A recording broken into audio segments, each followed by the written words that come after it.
ka jingmi jingpersha ban pengeria ya ka pedal pom simet na enjeli sya kacaka katanat veterinary and animal husbandry ka sarkar jala ka padan hanyomer upar Shillong kala penlong yu menteri badikmi ya katanat uba el hek banbu jingkeli balai ka don ka jingpersha haba ka jingtmu kalong nak benta ka roi kapar haba kentho halo kate ka benta ka khatwei trik jemang arajar persau uba hek ulong ba ka don ka jingya bujeli jaka hapadeng katanat urban affairs bat katanat veterinary na ka benta banwanra ki project smart city dang hai ki khindiat singi ka Federation of Khasi Jantia and Garu People FKJGP kala penlong da kejelang harengkat ka Khasi Student Union KSU Upar Shillong Circle bat ka senjuk kinong senchar sinong Upar Shillong banyakran ban persya ya ka jingtmu ban ai jaka yo bar jala ban snai ka pedal pom kataru ha ka jinghe ka bahadu khatlai hajar sanspa square feet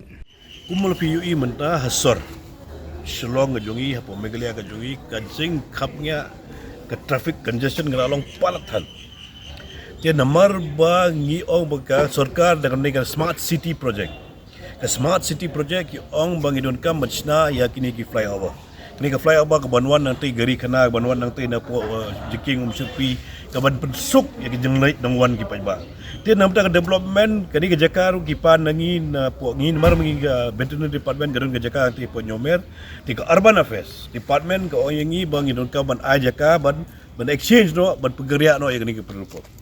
Tengi pada gipet na pada kejinon kam jong state dan kam jong pajba kemudian baliknya persya dan kepada development apa benda penban bagi syuai dan betul bedon kam yang menu simet pada ai no rugi nung sya ai kata mereka dai na kebanta ban warra i ka roi ka par kadai kan menang ta ban warra i ka development apa ka state megalia ka jungi dan kata kada ngir rugi keluar wan cikemat dekat lang ke jingi trelang buat ke urban affairs department man le kata ka smart city bersinagi flyovers man penduna ya kini ke congestion apa ka state ke jungi pok Shillong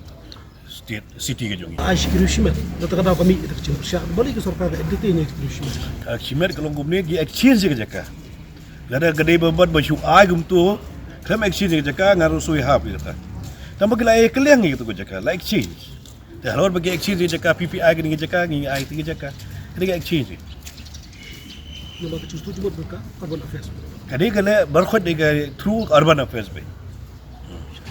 ni hap felicity dia urban affairs nak pada development nak pada smart city development